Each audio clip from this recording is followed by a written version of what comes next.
Anong tinitingin-tingin mo dyan? Ano? Hindi mo ba ako tutulungan na ilagay yung mga gamit ko sa kabinet? Itong tandaan mo, Dayan, ha? Hindi ako nandito para sa'yo. Nandito ako kasi pinakaisapan ako ni Joseph. Bukod pa ron, huwag kang magpakakampante. Malalaman ko rin yung mga tinatago mong baho. Ay, wala po akong tinatago, Ma. Sa inyo o sa anak nyo. Siya nga po pala, ako na pong bahala sa mga gamit nyo. Magpahinga na lamang po muna kayo. Ay, hindi. Huwag mo na lamang akong tulungan. Wala akong tiwala sa'yo at baka mawala pa yung mga gamit ko. Dala-dala ko pa naman yung mga mamahaling kong alahas. Sayang, baka nakawin mo lang at iprenda. Tapos, yung pera ipapadala mo dun sa mga hampas lupa mong kadugo sa antike. Ma, bakit niyo po iniisip yan? Hindi ko po yan magagawa sa inyo. Hindi natin alam. Baka nga nagpapaawa ka lang para pakasalan ka ng anak ko. Ano, modus nyo ba yon? Para mahututan ng pera si Joseph? Ha? Mahal ko po si Joseph, Ma. At wala akong intensyon na ganyan. Maniwala po kayo sa akin. Ito ang tandaan mo. Hanggat nandito ako, babantayan kita. Siya nga pala. Alam mo ba, napakakapal ng mukha mo. Yung anak ko nagpapakahirap sa barko, tapos ikaw dito para kang donya kung makaasta. Palagi na lang nakatunganga at naghihintay sa pera niya. Hindi ko po alam kung ano nagawa kong mali. Kung bakit kayo ganyan sa akin.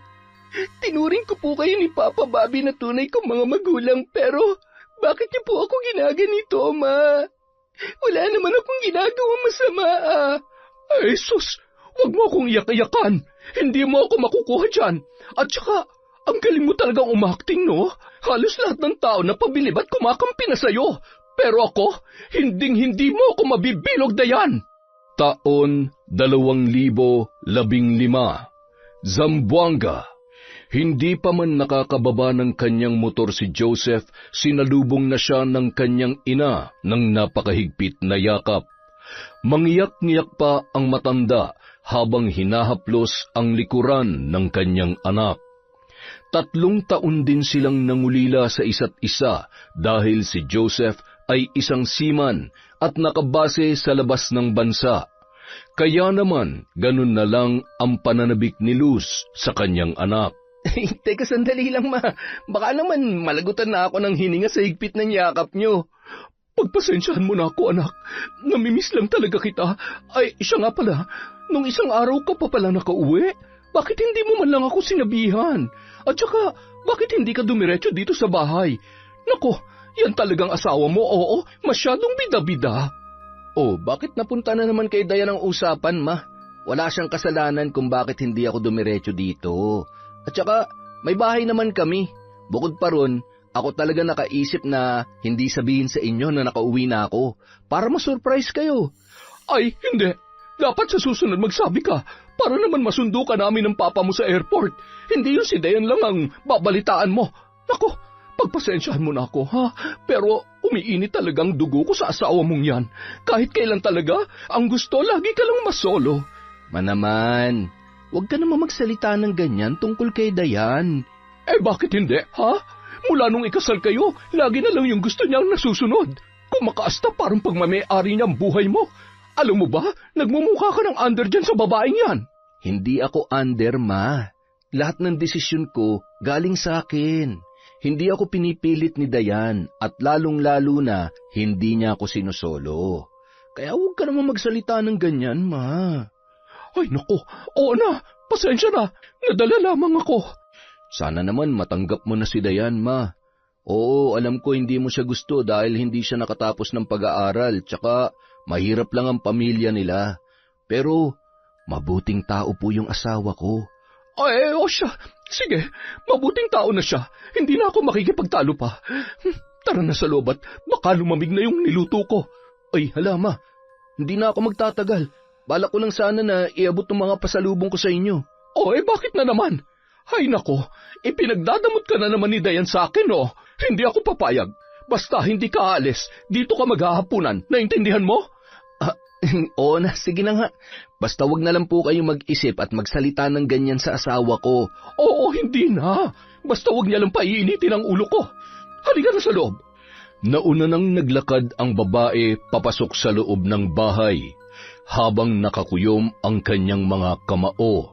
Sa pagkakataong yun, hindi niya mapigilan ang panggigigil sa asawa ng kanyang anak.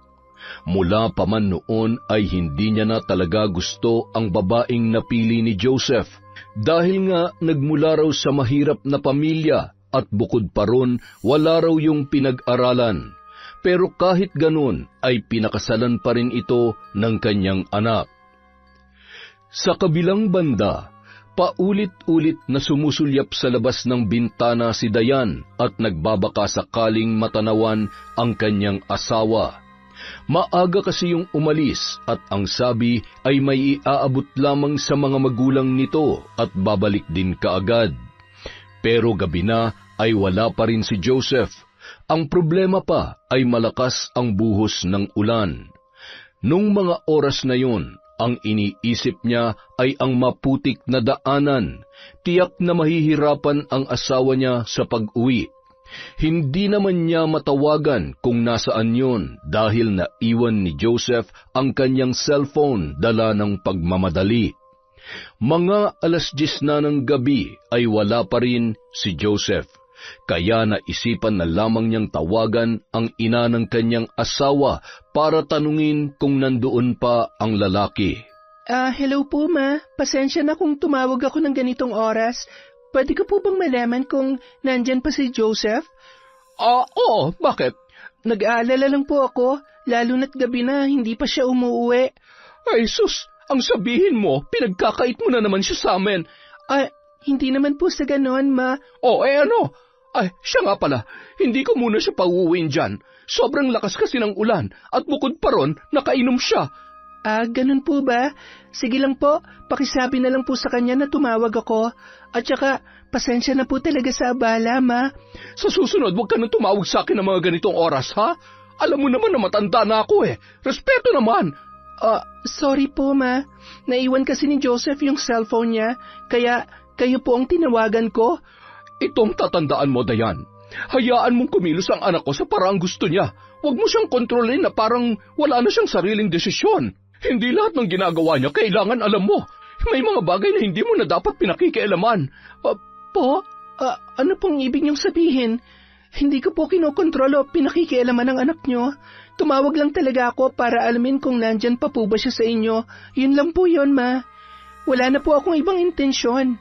Basta, ayoko na kinakawawa mong anak ko. Yung tipong lagi na lang siyang sunod-sunuran sa'yo. Pasensya na po, ma, ha? Hindi ko talaga makuha kung anong ibig niyong sabihin. Wala naman akong ginagawang masama kay Joseph. At saka, hindi ko po dinidiktahan ng anak niyo sa kung anong dapat niyang gawin. Ay, bakit hindi mo sinabi sa amin na uuwi na pala siya? Dahil ba gusto mong solohin ang anak ko? Hoy, Dayan, huwag kang magmagaling. Bukod pa ron, kanina, pagkarating pa lang niya dito, gusto niya nang umuwi. Nagmamadali raw siya. Ano bang sinabi mo sa kanya, ha? Huwag mo sabihin tinatanggal mo na kami sa buhay niya. O di kaya pinagdadamot mo ba talaga sa amin ang anak ko, ha? Ma, bakit niyo po naiisip yan? Hindi ko po kayo maintindihan. Wala akong ginagawang masama at higit sa lahat, wala akong intensyon na ilayo sa inyo ang anak niyo. Babay na nga, umiinit lang ang dugo ko. Magsasalita pa sana si Dayan, kaya lamang ay pinatayan na siya ng tawag ng kanyang biyanan. Malalim ang buntong hininga niya nang mapatingin sa labas ng bintana. Patuloy pa rin ang pagbuhos ng malakas na ulan nung mga oras na yon, at kasabay pa noon ay ang pagtulo ng luha mula sa kanyang mga mata. Paulit-ulit sa pandinig niya kung paano siya pinagsalitaan ng masasakit ng kanyang biyanan. Hindi niya maintindihan kung bakit ganun na lang magsalita si Luz. Wala naman siyang ginagawang masama at hindi totoo ang mga ibinibintang nito sa kanya. Noon pa man ay hindi na talaga maganda ang pakikitungo ng matanda kay Dayan at alam niya na hindi talaga siya gusto nito bilang manugang. Inilapag na lamang ng babae ang cellphone sa ibabaw ng cabinet at dahan-dahang naglakad papunta sa kusina. Napatingin siya sa inihanda niyang pagkain sa lamesa para sana sa kanilang mag-asawa. Ang lahat ng yon ay lumamig na dahil nga 5:00 pa lamang ng hapon ay niluto niya na ang mga yon. Kaso 10:00 na ng gabi ay wala pa rin si Joseph, at hindi nga makakauwi ang lalaki ayon sa kanyang ina. Kaya naman umupo na lamang si Dayan at mapait na ngumiti. Habang ninunguya ang kanin ay hindi niya yon halos malunok, dahil iniisip niya pa rin ang mga salitang lumabas sa bibig ng kanyang biyanang babae. Alam niya na nag-iisang anak si Joseph, kaya ganun na lang ang nanay nito. Pero hindi naman tama para sa kanya na pagbintangan siya ng mga bagay na hindi niya naman ginagawa. Pero kahit ganoon ang pakikitungo ni Luz sa kanya, ay hindi siya nagtatanim ng galit. Dahil para sa kanya, normal lang yun. Ayaw lang ng isang ina na masaktan ang kanyang anak. Nang matapos kumain, ay hinugasan muna ni Dayan ang kanyang mga pinagkainan bago natulog. Kinaumagahan, nagising na lamang si Dayan nang maramdaman niya na mayroon nang nakayakap sa kanya. Paglingon sa kanyang likuran ay katabi niya na pala ang kanyang asawa. Napangiti ang babae at dahan-dahang hinaplos ang pisngi ni Joseph. Ay hala, sorry love, nagising yata kita. Ang cute mo talaga, love. Pasensya ka na kung hindi ako nakauwi kagabi, ha. Nag-inuman kasi kami ni Papa, kaya ayun, medyo nalasing ako. At saka, ayaw din akong pauwi ni Mama lalo na't malakas ang ulan. Napakadelikado raw kasi, maputik pa naman sa daan. Okay lang, alam ko naman yon. Tumawag ako sa mama mo kagabi at ibinalita niya na yan sa akin. Ay, siya nga pala, anong oras ka nakauwi? 4:00 kanina madaling araw. Siya nga pala, may naisip ako, love. Ha? Ano yon? Alam mo naman na babalik na ako sa barko sa susunod na buwan, di ba? Ikaw na naman mag-isa rito sa bahay. Kaya naisip ko lang, buti pa siguro dito na lang muna si Mama habang wala ako, para naman may kasama ka. Okay lang ba yun sa'yo? Oo naman, wala namang problema dun eh. Pero ang tanong, ayos lang ba kay Mama? Hindi ko pa yan nasasabi sa kanya, pero sana pumayag siya. Sana nga, pero ang inaalala ko lang, magkakasundo kaya kami? Alam mo naman na mainit ang dugo niya sa akin at mula pa noon, hindi niya na talaga ako gusto. Yun na nga ang point ko. Kung titira kayo sa iisang bahay, malaki ang posibilidad na makilala niyo lalo ang isa't isa. Bukod pa ron, patunayan mo kay Mama na mali yung mga iniisip niya tungkol sa'yo. At saka, huwag ka mag-alala. Mabait yan si Mama. Nagtataray-tarayan lang talaga yan kung minsan. Alam ko naman yan. Siya nga pala, meron akong tanong. Oh, ano yun? Babalik ka na naman sa barko tapos 3 taon na naman bago ka makauwi. Kailan na kaya tayo magkaka-baby? Ha? Gusto mo na pala ng souvenir? Anong souvenir ang pinagsasasabi mo dyan? Anak ba? Ay, teka, ano palang gusto mo? Babae o lalaki? Kasi ako, gusto ko lalaki. Kasi siya yung magiging tagapagtanggol ng mga kapatid niya. Ang advance mo naman mag-isip? Wala pa nga eh. Wala pa sa ngayon, pero ano, simulan na ba natin? May 1 buwan pa tayong magsasama. Malay mo, makabuo pa tayo ng kambal. Halika na. Anong halika na dyan? Ano ka ba? Magsasaing muna ako. Maaga pa naman eh. Dali na, kahit 1 round lang. Baliw ka talaga. Mamaya na, wala pa akong ligo eh. At saka, ang baho-baho ko pa oh. Sus, kahit hindi ka maligo ng 1 buwan, mabango ka pa rin sa akin. Nambola pa to para lang makascore? Pero mamaya na, okay? Magpahinga ka muna dyan at magsasaing pa ako, ha? Ay, kumbala. Tumatawang bumangon si Dayan at naglakad papunta sa kusina. Nagsaing siya at nagluto ng paboritong ulam ng kanyang asawa, kare-kare. Pagkatapos ay agad niya na yung inihanda sa lamesa. Tatawagin niya na sana si Joseph, pero hindi na pala kailangan dahil paglingon niya ay nasa likuran niya na yun. Pilyo siyang nginitian ni Joseph at sa pagkakataong yun, napataas na lamang ang kanyang kilay dahil alam niya na kung ano ang iniisip ng lalaki. Mamaya na nga, ang kulit ha. Sus, wala pa nga akong sinasabi. Ikaw talaga? Yang utak mo, ha? Ewan ko sa'yo. Ay, ang taray naman. Hindi kaya. O siya, sige na, umupo ka na, kakain na tayo. Siya nga pala, nagluto ako ng kare-kare. Diba paborito mo yan? Totoo? Salamat, ha. Naku, sakto, gutom na ako. Tumawa na lamang si Dayan sa naging reaksyon ni Joseph. Para kasi yung bata natakam sa pagkain. Sa pagkakataong yon, hindi niya mapigilang malungkot, lalo na't 1 buwan na lang silang magkakasama at babalik na sa barko ang kanyang asawa. Pero pilit na isinasantabi ni Dayan ang isiping yon at kumain na lamang. Pagkatapos noon ay sinimulan na nga nila ang pagbuo ng bata, nanigurado na baka mabuo kaagad. Bukod pa ron, nanabik din ang mag-asawa sa isa't isa, lalo na't 3 taon silang nagkalayo. Ganoon ang paulit-ulit na nangyari ng mga sumunod na araw, nagbabaka sakali na mabiyayaan sila ng anak. Palagi naman yung ipinagdarasal ni Joseph para rin hindi na mag-isa at malungkot ang kanyang asawa sa tuwing siya ay nasa barko. Sa kabilang banda, habang abala sa pagwawali-silus ng kanilang bakuran ay hindi niya namalayan na nasa likuran niya na pala ang asawa na si Bobby. Nang magsalita ang matanda, ay agad siyang napatalon at pinaghahampas sa sobrang galit ang kanyang asawa. Diyos ko naman, Bobby, ginulat mo naman ako. Mamamatay ako sa iyo niyan eh. Pasensya ka na. Ano bang iniisip mo't hindi mo man lang ako napansin? Ay nako, yung anak mo ang iniisip ko. Mag-1 buwan na pero 1 beses palang bumisita rito sa atin. Yan talagang Dayan na yan, oo. Malamang sinusulsulan niya si Joseph na huwag tayong puntahan dito. Luz naman. Huwag mong pag-isipan ng ganyan na manugang mo. At saka, baka busy lang talaga yung anak mo, kaya hindi nakakabisita rito. Bukod pa ron, hayaan mo magkaroon ng oras yung mag-asawa.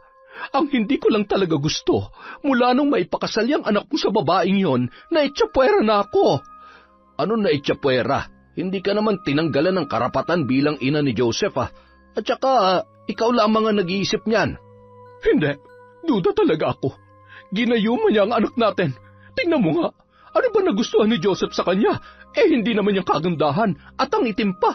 Tapos, kapag tumawa kita lahat ng gilagid. Para pang hindi marunong magsuklay. Tapos, parang hindi naliligo yung babaeng yun eh. Teka muna. Hindi na tama yung panlalait na ginagawa mo dun sa bata, Luz. Ano bang pinagsasasabi mo? Ang tanda na niyang si Dayan. Mas matanda pa nga yan ng 3 taon kay Joseph eh. At saka, bakit dinidepensa mo ang babaeng yan, ha? Dapat kumampi ka sa akin. Bukod pa ron, ayaw kong makitang dihado yung anak natin sa kanya, no? Luz, walang ginagawa masama si Dayan sa anak natin. Bakit ba ang hirap para sa'yo natanggapin siya, ha? Sa napapansin ko, mabait naman yung batang yon. Ikaw lang talagang kung ano-anong iniisip eh. Itong tatandaan mo, siya yung pinili ni Joseph na makakasama habang buhay. Kaya suportahan na lang natin ang anak natin. Kitang-kita mo naman na mahal nila ang isa't isa. Basta, hindi ko gusto ang babaeng yan. Kahit ano pang sabihin mo, hindi ko siya matatanggap bilang manugang. Wala ka na magagawa kasi sila ng anak mo nagsasama, hindi kayo. Ay nako, ewan ko ba naman sa yung babae ka, oo. Pailing-iling na lamang na umalis si Bobby. Dahil sa pagkakataong yon ay alam niyang hindi siya mananalo sa kanyang asawa. Opinyon pa rin nito ang mananaig. Naiintindihan niya naman ang pinaghuhugutan ni Luz. Ayaw lang nitong masaktan si Joseph, ang kanilang nag-iisang anak. Pero ang hindi lang nagustuhan ng matanda ay kung paano pag-isipan ng masama ng kanyang asawa ang kanilang manugang. 4 na taon na rin mula nung magpakasal ang kanilang anak, pero hanggang ngayon ay hindi pa rin tanggap ng kanyang asawa ang babaeng napiling pakasalan ni Joseph. Hindi pa man nakakalayo si Bobby ay bumalik siya ulit nang makita ang motor ni Joseph na paparating. Si Luz naman ay agad na binitawan ang walis at nagmamadaling sinalubong ang kanilang anak. Ang tagal mo namang hindi bumalik dito. Mag-1 buwan na. Pasensya na ho, Ma. Nabisi lang. Ay, siya nga pala. Ulam po, luto po yan ni Dayan. Ay naku, nag-abala pa siya. Pakisabi na lang na salamat dito ha. Sige, maiwan ko na muna kayo. Ipapasok ko lang to sa loob. Sige po, Pa. Ma, kaya po pala ako pumunta rito para sana makiusap sa inyo. Oh, ano yun? Tungkol saan ba? Gusto ko sanang makiusap sa inyo na kung pwede, sa amin muna kayo tumira. Sa susunod na linggo na kasi ang balik ko sa trabaho, Ma. Kaya sana ayos lang sa inyo na samahan niyo muna si Dayan sa bahay habang wala ako. Ano? Ayoko nga. Ayokong tumira kasama siya sa iisang bubong, no? At alam mo naman na hindi ko gusto yung asawa mo, di ba? Kaya wag mo na akong pakiusapan pa kasi hindi mo ako mapipilit. Ang mabuti pa, kumuha na lamang kayo ng katulong kesa ako mismong guguluhin mo para lang pakisamahan niyang si Dayan. Ay nako, hindi ko kaya. Grabe naman kayo, Ma. Bakit ba ayaw na ayaw niyo sa kanya? Wala naman siyang ginagawa masama sa inyo, Mabait po ang asawa ko't nagmamahalan po kami. Kaya sana naman, tanggapin niyo na siya bilang manugang niyo. Tsaka, kaya ako naisip yon para mas makilala niyo pang isa't isa para mapatunayan niya rin sa inyo na mali yung pagkakakilala niyo sa kanya. Hindi ko kayang makita ang pagmumukha niya araw-araw. Buti nga ngayon ay hindi mo dinala rito. Baka mas lalo pang uminit ang ulo ko. Alam ko po nagseselos lang kayo sa kanya, pero sana naman tanggalin niyo na yun sa damdamin niyo. Kasi ako pa rin naman to, Ma. Ako pa rin yung baby niyo. Ano nagseselos? Ako? Sa kanya? Hindi, no? Bakit naman ako magseselos sa babaeng yun? Sino ba siya? Nandidiri ako sa pinagsasasabi mo. O siya, sige na. Hindi na kayo nagseselos. Pero sana naman, Ma, pagbigyan niyo na ako. Please? O, sige na nga. Pumapayag na ako. Pero hindi para sa kanya, ha? Kundi para sa'yo. Okay lang din to para naman mabantayan ko yung asawa mo. Baka magloko pa yan Wala pa naman akong tiwala dyan. Ay, nako. Maraming salamat po, Diyos ko. Napapayag ni Joseph ang ina na samahan si Dayan habang siya ay wala. Sa pagkakataong yun, iniisip ni Luz kung paano niya pakikisamahan ang kanyang manugang. Bukod pa ron, hindi bukal sa loob niya ang pagpayag, lalo na't ayaw niya talaga ang babaeng yun. Sa kabilang banda, abala sa pagtutupi ng mga damit ng asawa si Dayan, inilalagay niya yon sa loob ng maleta bilang paghahanda sa nalalapit na pag-alis ng lalaki.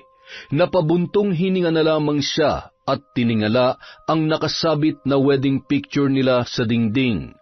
Kasabay noon ang pagbalik ng mga ala-ala ng kahapon, ang tungkol sa kung paano binago ng asawa ang kanyang buhay. Noon, nakatira lamang siya sa maliit na barong-barong sa Antique kasama ang kanyang lola Tasing na isang manggagamot at kilala rin na may kasanayan sa pambabarang. Doon sila nakakakuha ng pera na ginagamit nila sa pang-araw-araw. Nagpapasalamat na lamang siya dahil maraming kliyente ang kanyang lola. May iba na nagpapagamot lang o di kaya ay nagpapahilot. Pero karamihan na pumupunta sa kanila ay mga kababaihan na pinagtaksilan ng kanilang mga asawa at ang nais ay makaganti. Kaya nagpapatulong sila sa matanda para parusahan ang mga babaeng nang aagaw ng asawa ng iba. Gayunpaman, dahil sa katandaan ay namatay na ang lola ni Dayan at naiwan na siyang mag-isa. Ang naisip na lamang niya ng mga panahong yon ay magtinda ng gulay sa palengke para kumita at mabuhay. Hanggang sa isang araw, nagkita sila ni Joseph at mula noon ay nagbago na ang kanyang buhay. Dinala siya ng lalaki sa Zamboanga, ipinakilala sa mga magulang at pinakasalan. Napahinto sa malalim na pag-iisip si Dayan nang marinig niya ang motor ng kanyang asawa na kakahinto lamang. Agad siyang lumabas at nakangiting sinalubong ang lalaki. Ano? Kamusta ang lakad mo? Pumayag ba si Mama na dito na tumira? Yun nga, muntik nang hindi pumayag. Buti na lang, nakuha ko sa pakiusap. Mabuti naman kung ganon. Siya nga pala, naihanda ko na yung mga gamit na dadalhin mo pabalik sa barko. Grabe naman, handang-handa na. Gusto mo na yata talaga akong umalis eh. Nagsasawa ka na siguro sa pagmumukha ko, no? Hindi Kung ako lang masusunod, ilalak kita dito sa loob para hindi ka na makaalis. At saka, kahit kailan hindi ako magsasawa sa pagmumukha mo, no? Ang sarap kaya sa feeling na pagising ko sa umaga, yung mukha mong nakikita ko. Mahal na mahal kita, Joseph. Yon! Mahal na mahal din kita, love. Siya nga pala, may ilang araw pa ako kasama mo. Sulitin na natin to para sigurado na talaga makakabuo tayo ng baby. Tsaka, tingnan mo yung langit parang uulan. Parang ang sarap makipagbuno ngayon. Buno pala ha? Sige, halika dito. Umaasa ang mag-asawa na makakabuo ng bata. Sa mga nagdaang araw, kahit wala pang nararamdaman, sinusubukan nila ang pregnancy test, ngunit negatibo ang resulta. Pero hindi pa rin nawawalan ng pag-asa ang mag-asawa. Makalipas ang 1 linggo, habang nasa biyahe papunta sa airport ay hindi maiwasang maiyak ni Dayan dahil aalis na naman ang kanyang asawa at maiiwan na naman siya nito. Kasama niya ang kanyang mga biyanan na sina Bobby at Luz sa paghatid kay Joseph. Nung mga oras na yun, gusto na lamang napahintuin ni Dayan ang oras para lang makasama pa ng matagal ang kanyang asawa. Pero para hindi na siya malungkot, ang iniisip na lamang niya ay ginagawa yun ng lalaki para sa kanilang kinabukasan. Lingid naman sa kaalaman ni Dayan, ilang beses na siyang iniirapan ni Luz. Sa kaloob-looban kasi ng matanda ay hindi niya gusto ang pagdikit-dikit nito sa kanyang anak at naiinis din siya dahil sa manugang lamang niya nakafocus ang atensyon ni Joseph.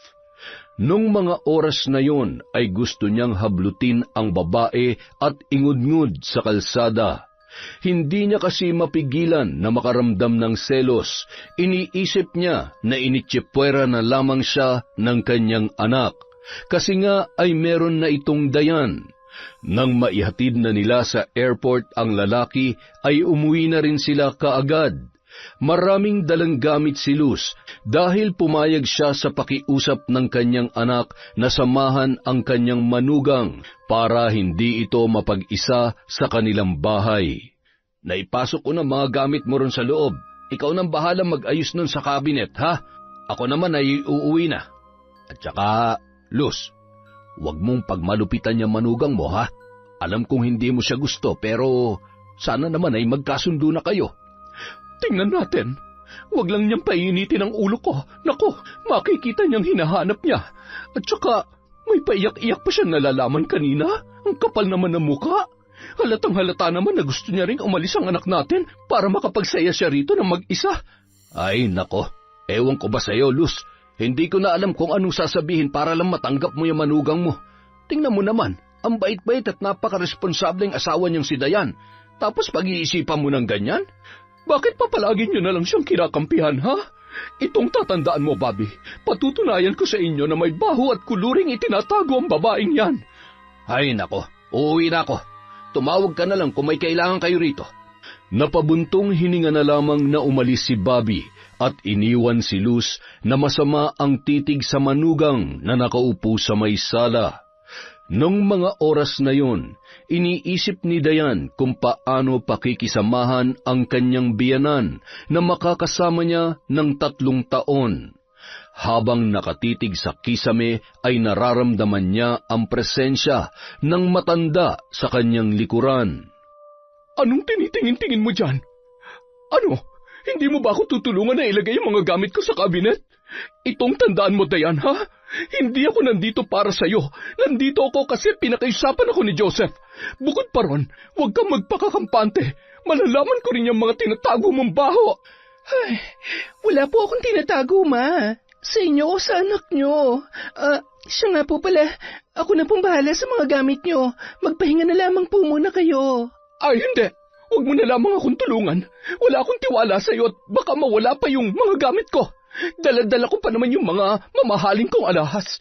Sayang, baka nakawin mo lang at iprenda. Tapos, yung pera ipapadala mo dun sa mga hampas lupa mong kadugo sa antike. Ma, bakit niyo po iniisip yan? Hindi ko po yan magagawa sa inyo. Hindi natin alam. Baka nga nagpapaawa ka lang para pakasalan ka ng anak ko. Ano, modus nyo ba yon? Para mahututan ng pera si Joseph? Ha? Mahal ko po si Joseph, Ma. At wala akong intensyon na ganyan. Maniwala po kayo sa akin. Ito ang tandaan mo. Hanggat nandito ako, babantayan kita. Siya nga pala. Alam mo ba, napakakapal ng mukha mo. Yung anak ko nagpapakahirap sa barko, tapos ikaw dito para kang donya kung makaasta. Palagi na lang nakatunganga at naghihintay sa pera niya. Hindi ko po alam kung ano nagawa kong mali. Kung bakit kayo ganyan sa akin. Tinuring ko po kayo ni Papa Bobby na tunay kong mga magulang, pero bakit niyo po ako ginaganito, Ma? Wala naman akong ginagawa masama, Ay, sus! Huwag mo akong iyak-iyakan. Hindi mo ako makukuha dyan. At saka, ang galing mo talagang umakting, no? Halos lahat ng tao na pabilib at kumakampi na sa'yo. Pero ako, hinding-hindi mo ako mabibilog na yan. Pasensya na, Ma. Maiwan ko po muna kayo. Ano, nasasaktan ka? Kasi totoo, di ba? Magpapahangin po muna ako, medyo masakit lang ho yung ulo ko sa biyahe. Grabing palusot yan, ha? Pero sige, ay siya nga pala. Baka kung ano-anong sabihin mo kay Joseph, ha? Nako, madadagdagan talaga ang award mo. Bida-bida, sumbungera, hututera, at ano pa ba? O siya, sige na, magpahinga ka na. Baka bumaha pa rito ng luha eh. Hindi pa naman ako marunong lumangoy. Tumatawang iniwan ni Luz ang kanyang manugang. Sa pagkakataong yon, hindi niya mapigilan ang sarili, lalo na't halos ngumawa na sa harapan niya si Dayan. Hindi niya na talaga mapigilan ang kanyang nararamdaman dahil nung mga oras na yon, nangingibabaw na ang inggit at selos niya rito. Naiinggit siya dahil kay Dayan napupunta ang allotment ni Joseph at nagseselos dahil sa babae nakatutok ang atensyon ng nag-iisa niyang anak. Sa kabilang banda, mahinang umiiyak si Dayan sa kanyang kwarto habang iniisip ang masasakit na salitang pinagsasabi ng kanyang biyanan. Alam niya sa kanyang sarili na hindi totoo ang lahat ng iyon. Kaso hindi niya mapigilan ang pagluha, lalo na't pinagbibintangan siya ng mga bagay na hindi niya naman ginagawa. Dahil tanghali na, kailangan niya magluto para sa kanila ni Luz. Kahit labag sa kanyang kalooban ay lumabas siya at nagtungo sa kusina. Nakita niya pa sa sala ang matanda habang masamang nakatingin sa kanya. Binaliwala niya yon at ngumiti na lamang para pagtakpan ang kaba. Nang makapagluto na, ay tinawag niya na ang kanyang biyanan. Ngunit hindi nito kinain ang kanyang niluto. Sa halip ay nagluto yun ng bago at pinagsabihan pa siya ng matanda na wala itong tiwala sa kanya at baka nilagyan niya pa ng lason ang pagkain. Hindi na lamang umimik ang babae para wala ng gulo. Nang mga sumunod na araw, ganun na rin lang ang kanyang ginawa. Pinalaki kasi siya ng lola niya na may disiplina at may respeto sa mga matatanda. Kaya naman, hanggat maaari ay ayaw niyang makapagsalita ng masasakit sa kanyang biyanan. Bukod pa ron, kahit malayo ang loob nito sa kanya, ay mahal niya pa rin yun dahil kay Joseph. Isang araw, habang nagbibihis si Dayan, ay agad na pumasok sa kanyang kwarto si Luz at masama siyang tinitigan nito. Ano po yon, Ma? Bihis na bihis ka. Saan ka pupunta? Ubos na po kasi yung stocks natin dito sa bahay, kaya naisip ko pong mag-grocery ngayon. Hoy, Dayan, hindi mo ako maloloko. Ano, makikipagkita ka ba sa lalaki mo? Porket wala rito ang asawa mo nakikipaglandian ka na? Ma, mag-grocery lang po ako. Sana naman hindi kayo nag-iisip ng kung ano-ano. At saka, pasensya na po pero hindi ko po kayo papatulan. Ay, sus! Huwag kang magpaka-plastic. Ilabas mo yung tunay mong kulay. Ano, natatakot ka? Akala ko ba hindi takot sa away ang mga squatter? Ayaw ko po ng gulo, Ma. Kung wala kayong tiwala sa akin, pwede naman kayong sumama para mabantayan niyo ako. Yun po ay kung gusto niyo. Aba, sasama talaga ako. Baka kung saan-saan mo pagastusin yung pera na pinapadala ng anak ko. Ay, siya nga pala. Sa susunod na padala ni Joseph, ibigay mo sa akin, ha? Para ako may kontrol sa pera at magastos ng tama. Kasi kahit saan tingnan, hindi ka mapagkakatiwalaan. Ay, kung yun po ang ikakapanatag ng isip niyo, sige po. Magbihis na po kayo at hihintayin ko na lamang po kayo sa labas. Hep, hep, hep. Teka, yan lang bang isusuot mo? Opo, bakit po? T-shirt lang po to at shorts. Hindi, palitan mo yan ng jacket at pajama. Ano, balak mo bang ibalandra sa labas yung paa mo? Akala mo naman napakaputi, ang itim-itim naman. Irarampa mo pa talaga, para saan? Para akitin ang mga kalalakihan? Mahiya ka naman, may asawa ka na. Ma, shorts lang po to. Huwag niyo pong gawing big deal. At kung ano-ano na lang yung lumalabas sa bibig niyo, puro naman walang katotohanan. Aba, sumasagot ka na sa akin, ha? Makakarating to kay Joseph at ipapaalam ko rin sa kanya na nakikipaglandian ka sa labas. Nakikipaglandian sa labas? Nandito pa tayo sa loob ng bahay, Ma. Sige na po, magpapalit na ako kung yun ang gusto nyo. Yan, ganyan nga. Ayoko yung sinusuway ako. Matapos sabihin yon ng matanda, iniwan niya na ang babae. Napaupo na lamang sa kama si Dayan at malalim na napabuntong hininga. Isang buwan na ganoon ang pakikitungo sa kanya ng kanyang biyanan. Nag-aalala siya kung makakayanan niya bang pakisamahan ang matanda sa loob ng 3 taon. Pagkatapos niya magpalit ng damit ay lumabas na siya ng kwarto. Nadatnan niya ang kanyang biyanan sa sala na masama ang titig sa kanya. Sinabihan niya na lang ito na sila ay aalis na. Mabuti na lamang at tahimik lang si Luz, kaya medyo nakampante si Dayan. Habang naghihintay sila ng masasakyan ay nakita sila ni William, isang tricycle driver na suki ng babae. Ay, Dayan, saan kayo pupunta? Mag-grocery? Siya nga pala, napaayos mo na yung tricycle mo? Oo, nung 1 linggo pa. Dali na, sumakay na kayo. Ayos na ba talaga yan? Nako, baka matumba tayo ulit niyan tulad na nangyari nung last na sakay ko. Hindi, sisiguruhin kong hindi na tayo matutumba ulit. At saka, ang laki ng bayad ko pampaayos, kaya sana okay na talaga to. Ano, magkukwentuhan na lang ba kayo dyan? Ay, hello po, tita. Sorry po. Pasensya na, iho. Hindi kita kaano-ano, kaya huwag mo akong tatawagin tita. Ay, ganun po ba? Sorry na po, madam. Ang taray naman. Anong sabi mo? Ay, wala po. Sabi ko, ang ganda nyo, gaya ng anak nyo si Dayan. William, hindi niya ako anak. Ang anak niya ay si Joseph, yung asawa ko. Okay. Pasensya na, ha? Hindi na lamang umimik pa si Dayan, kasi sa pagkakataong yon, ang muka ng kanyang biyanan ay halos hindi na maipinta. Tahimik lang sila sa biyahe hanggang sa makarating sa isang grocery store. Sa pamimili ng mga bilihin ay ang matanda ang nasusunod at minsan naman ay sinisigawan nito si Dayan dahil nga hindi niya gusto ang mga kinukuhang brand. Pilit na lamang siyang ngumingiti kahit na sa kaloob-looban niya ay sobrang napapahiya siya sa ginagawa ni Luz, lalo na't marami pa namang tao ang nakakarinig doon. Nanahimik na lamang si Dayan at baka kung ano pa ang masabi ng matanda, sunod-sunuran na lamang siya dito hanggang sa sila ay makauwi.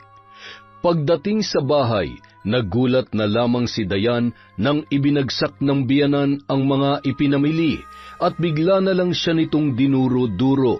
Bakit, Ma? Ano po bang problema? Ikaw ang problema ko. Ano yon, ha? Sinong William na yon? Lalaki mo yon, oh. Huwag kang magmaang-maangan. Napakalandi mo talaga. Anong lalaking pinagsasasabi niyo, Ma? Suki lang po namin yun na tricycle driver. Yun lang. May pasabi-sabi pa siyang, ang ganda niyo po kagaya ng anak niyong si Dayan. Kitang-kita naman na may something kayo noon. Ano? Gano'n nakatagal ang relasyon nyo ng lalaking yon? Nakakahiya ka? Sa tricycle driver pa talaga?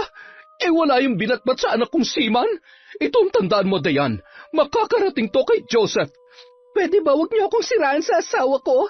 Kahit kailan hindi ko magagawang lokohin si Joseph. Huwag mo akong sinasagot-sagot. Napakasinungaling mong babae ka. Matapos ang usaping yon ay iniwan na lamang ni Luz si Dayan. Napaupo na lamang ang babae at umiyak. Dahan-dahan niyang pinulot ang nagkalat na pinamili. Pagkatapos ay nagmukmuk sa kwarto. Gustuhin man niyang isumbong sa asawa ang pinaggagawa ng ina nito, ay ayaw niya na lamang yung mamroblema.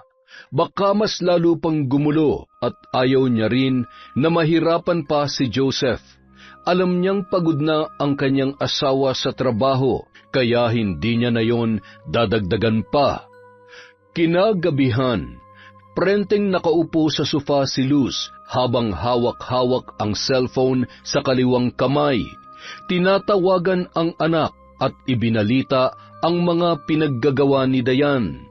O ma, kumusta kayo dyan? Napatawag ka? Ayos lang naman ako rito. Pero itong asawa mo, hindi. Po, ano po nangyari kay Dayan? Wala namang masamang nangyari sa kanya, pero kailangan mo malaman na nagloloko tong asawa mo dito. Duda ko, kabit niya yung tricycle driver na yon. Alam mo ba, wala na silang hiya-hiya. Sa harap ko pa naglandian yung dalawa. Ayan ka na naman, May. Gumagawa ka na naman ng kwento eh. Hindi yan magagawa ni Dayan, kilala ko siya. Kaya tigilan nyo na yung paninira nyo sa kanya. At saka, ginagawan nyo na naman ang ibang interpretasyon ng pakikipaghalubilo niya sa mga tao eh. Hindi ako naninira, Joseph. Totoo talaga ang sinasabi ko. Bakit ba ayaw mo akong paniwalaan, ha? Mas una mo ako nakilala kaysa sa babaeng yon. Mama mo ko. At hindi ko magagawa magsinungaling sa'yo. Maniwala ka kasi haliparo talaga yung asawa mo. Kilala kita, Ma, at alam kong hindi mo gusto si Dayan. Kaya ganyan mo na lang siyang pagbintangan. So ako na naman ang mali at yung asawa mo hindi. Joseph naman, ayaw lang kita masaktan at maloko ng Dayan na yan. Ina mo ko kaya maniwala ka sa akin. Wala kang ebidensya, Ma, kaya please lang, huwag mong gawan ng chismis ang asawa ko. Sige, ebidensya ba ang gusto mo? Madali lang yan. Hintayin mo at patutunayan ko sa iyo na nagsasabi ako ng totoo. Ay, kayong bahala. Ay, siya nga pala. Ibababa ko na tong tawag, Ma, ha? May ginagawa ako. Ay, sige lang. Mag-iingat ka riyan. Mahal na mahal kita, anak, ha? Matapos ang pag-uusap na yon, ay hindi napigilan ni Luz ang sarili. Hinagis niya ang cellphone sa sahig dahil sa galit at inis na kanyang nararamdaman. Sarili niya kasing anak ay hindi siya pinaniniwalaan. Pinagmuka pa siya nitong sinungaling at gumagawa lamang ng storya para siraan ang babae. Nung mga oras na yon, gusto niyang sugurin ang kanyang manugang. Pero pinigilan niya lamang ang kanyang sarili at nag-isip ng ibang paraan para paniwalaan siya ng kanyang anak at magmukhang masama ang kanyang manugang. Lingid sa kanyang kaalaman, narinig lahat ni Dayan ang mga pinagsasabi ng matanda sa kanyang asawa. Natuwa lamang siya lalo na't sa reaksyon pa lang ng biyanan ay hindi na ito pinaniwalaan ng kanyang anak. Nagpapasalamat ang babae dahil may tiwala sa kanya ang kanyang asawa. Nang mga sumunod na araw, nag-ingat na si Dayan sa kanyang mga ikinikilos dahil ayaw niyang may masabi na naman si Luz sa kanya at alam niyang bawat galaw niya ay binabantayan nito.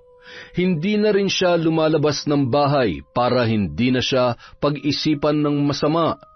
Kaso kahit anong iwas at ingat niya ay may nasasabi pa rin talaga ang matanda. Hoy, babae ka! Wala ka talagang hiya, no? Aray, bitawan niyo po ang buhok ko, Ma. Ang sakit. Ano na naman po bang ginawa ko? Abay, nagmamaang-maangan ka pa? Kagabi may narinig akong yapak ng tao na naglalakad sa labas. Ano, tumatakas ka ba, ha? Para lang makipagkita dyan sa lalaki mo? Grabe ka naman, Dayan. Sobrang katinaba, ha?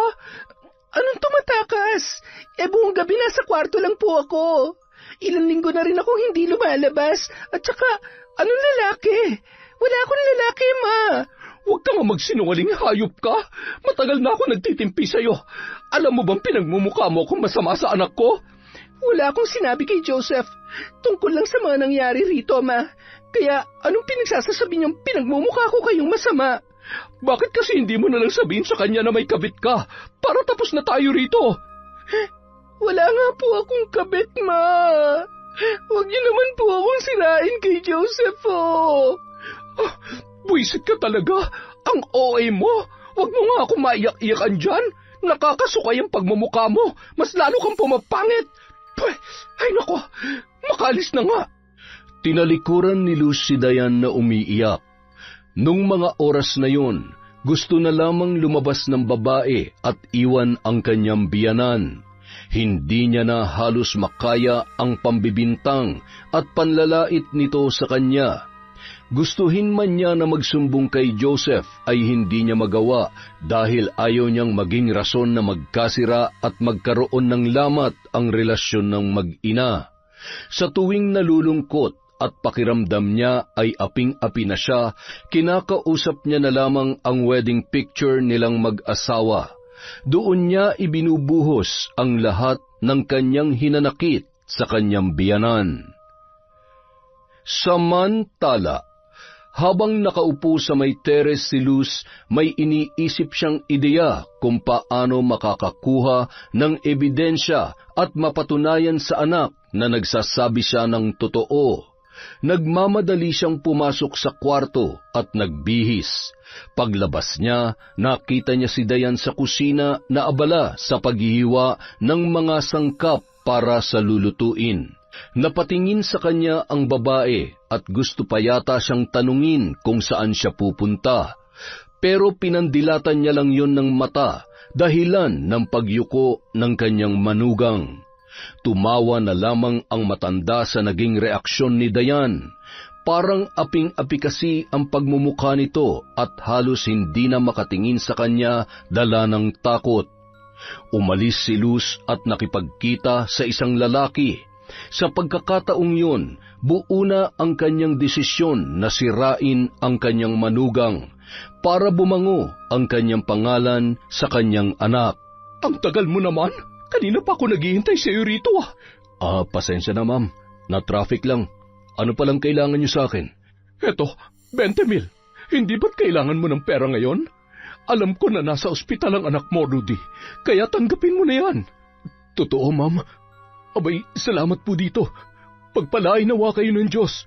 Huwag ka muna magsaya kasi meron akong ipapagawa sa iyo. Sige po, ano po bang kapalit nito? Gahasain mo yung manugang ko at dapat naka-video. Ano? Hindi ko yan magagawa, ma'am. Pasensya na pero sa inyo na lang tong pera.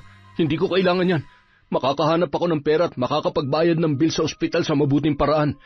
Sorry po talaga. Hindi kaya ng konsensya kong inuutos nyo. At saka sa manugang nyo pa talaga. Hindi nyo ba naisip ang mararamdaman ng anak ninyo? Akin lang ang anak ko at hindi ko kailangan ng babaeng yon. Nakikisawsaw lamang siya sa buhay namin Pero ayaw mo ba talaga? Eto, titriplehin ko. 60,000. Ma'am, may asawa at anak ako. Paano kung makita nilang video? O di kay malaman nila?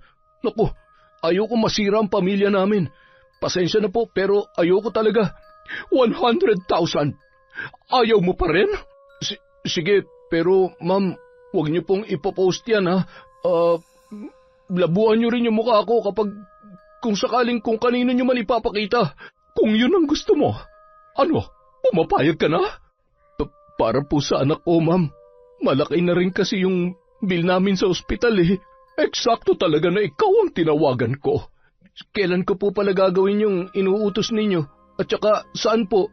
Baka manlaban at mag-report sa pulis yun. Naku, ayaw kong makulong, ma'am. Bukas, sa bahay nila. Ite-text ko na lang sa yung lugar. At saka, huwag ka mag-alala. Ako nang bahala. Hindi yan manlalaban. Sige po, basta siguruhin nyo na hindi ako mapapahamak dyan At saka, nga pala ma'am, i-text nyo na lang ako bukas kung anong oras. Kailangan ko nang bumalik sa ospital. Hinihintay na ako ng asawa ko dun. Salit-salitan kasi kami sa pagbabantay ng anak ko. Sige lang, basta asahan kita bukas, ha? Opo. Sige po, ma'am. Matapos ang pag-uusap na yon ay umuwi na si Luz. Patawa-tawa pa siya nang pumasok sa bahay. Napakunot noon na lamang si Dayan sa ikinikilos ng kanyang biyanan.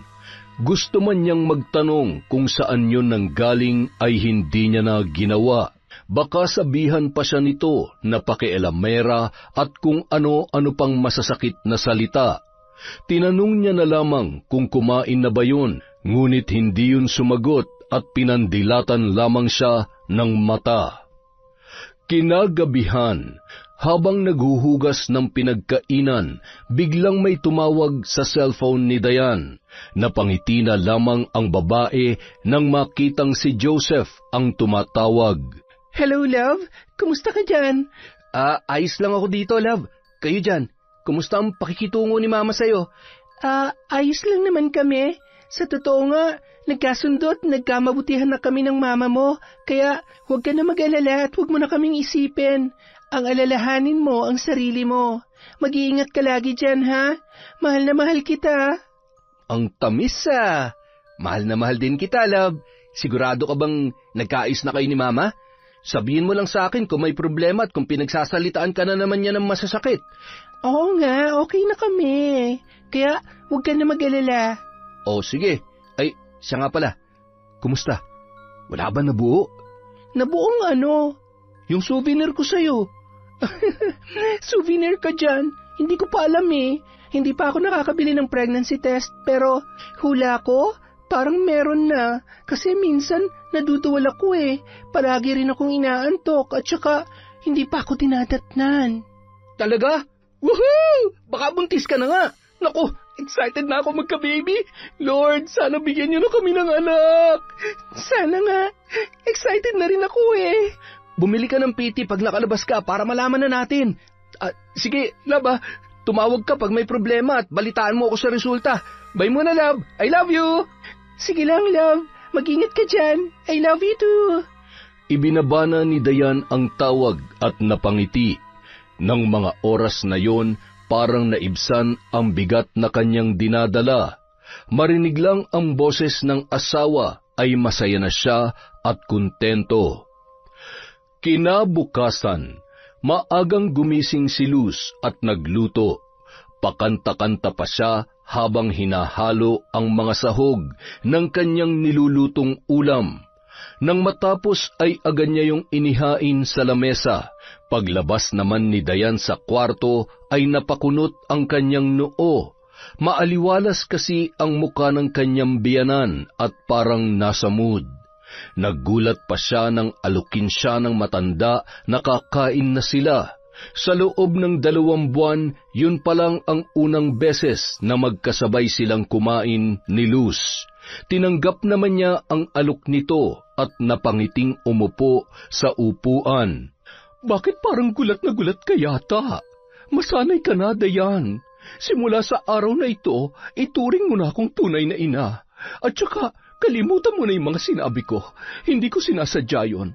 Alam mo naman na mahal ko si Joseph at ayaw ko siya masaktan. Kaya, pasensya na sa mga nagawa ko sa iyo, ha? Totoo po ba, Toma? Matagal ko na po itong ipinagdarasal. Salamat po. Huwag po kayo mag-alala. Hindi ko sasaktan ang anak ninyo. Mabuti naman. Sana'y patawarin mo ko sa mga kasalanan ko sa iyo. Sana hindi ka galit sa akin. Kahit kailan, Ma, hindi ako magtatanim ng galit sa inyo. Salamat po talaga. O siya, sige, kumain ka na. Ay naku, baka lumamig pa tong mga niluto ko. Tamang-tama po, nagugutom na ako. Amoy pa lang parang ang sarap na. Ay, masarap talaga ito. Lahat ng ulam na to ay paborito ni Joseph. Oh, hinay-hinay at baka mabulunan ka, ha? Pasensya na po. Matakaw lang po talaga ako. Oh, dahan-dahan lang. Oh, yan. Eto ang juice. Uminom ka. Salamat po, Ma. Lingid sa kaalaman ni Dayan na ang juice na iniinom niya ay nilagyan ng kanyang biyanan ng pampatulog. Lihim naman na napangiti si Luz at hinintay ang epekto ng gamot na yon. Ilang minuto lang, unti-unti nang napapapikit si Dayan dahil sa antok. Napasubsob na lamang siya sa lamesa at nakatulog. Nung mga oras na yon, pumasok na ang lalaki na binayaran ni Luz. Agad nitong binuhat si Dayan papunta sa kanyang kwarto. "Ma'am, kailangan ba talaga nakabidyo? Kasi kung ganun, mahahalata na tulog ang babae at walang kabuhay-buhay." Oo nga, ano? May utak ka rin pala. Picture na lang, sige. Pero parang hindi ko talaga kaya to, ma'am. Napakaamo na mukha ng babaeng to. Ngayon pa lang nakukonsensya na ako. Gagawin mo ba o hindi? Bayad ka na, Rudy. Kaya hindi ka na pwedeng tumanggi. Gagawin ko po, pero sino pong kukuha ng picture? Ikaw na, basta siguraduhin mong malinaw yung kuha at kitang-kita yung mukha niya. Oh, etong cellphone ko, gamitin mo. Kayo, saan po kayo? Sa labas. Alangan naman panoorin ko kayo. Sige po, ma'am, ako na po ang bahala. Matapos ang usapang yon ay lumabas na si Luz. Ang lalaki na lang ang nasa loob kasama ni Dayan na walang malay. Napakrus pa ang lalaki bago hubaran ng damit si Dayan. Nung mga oras na yon, ang iniisip niya lang ay ang kanyang anak na nasa ospital. Hindi niya kayang galawin o halayin ang babae gaya ng utos ng matanda sa kanya. Sa halip, kumuha lang siya ng mga litrato na parang totoong may nangyari sa kanila. Ilang minuto lang ay binihisan niya na si Dayan at lumabas siya sa kwarto. Agad niyang iniabot kay Luz ang cellphone. Pagkatapos ay nagmamadaling umalis. Hindi niya man lamang tiningnan ulit ang mga nakuha niyang picture. Makalipas ang 3 oras, nagising na si Dayan at nagtataka kung ano ang nangyari. Tinanong niya na lamang ang kanyang biyanan na nakaupo sa kama, at sa pagkakataong yon ay alalang-alala ang muka ng matanda. Ma, ano pong nangyari? Bigla ka na lamang nawalan ng malay kanina. Nag-alala nga ako pero buti gising ka na. Ano, kamusta ang pakiramdam mo? Okay naman po. Huwag po kayo mag-alala. Siya nga po pala. Paano po ako napunta dito sa kwarto? Binuhat kita. Ay hindi, nung kapitbahay natin. Tumawag kasi ako agad ng tulong. Ganun po ba? Marami pong salamat, Mama, ha? Siya, sige. Magpahinga ka na muna dyan. Doon lang muna ako sa kwarto ko. Tawagin mo na lamang ako kapag may kailangan ka. Opo, Mama. Salamat po talaga. Nang makalabas ay napatampal sa noo ang matanda dahil muntik na siyang hindi makasagot sa tanong ng kanyang manugang. Sa pagkakataong yun, nang makapasok sa kwarto ay agad niyang tiningnan ang mga kuhang litrato. Kitang-kita roon ang muka ng lalaki na kanyang binayaran at ni Dayan na hindi halatang walang malay. Gumawa naman siya ng isang Facebook account na lalaki ang pangalan. Balak niyang isend ang mga picture na yon kay Joseph gamit ang dummy account na kanyang ginawa.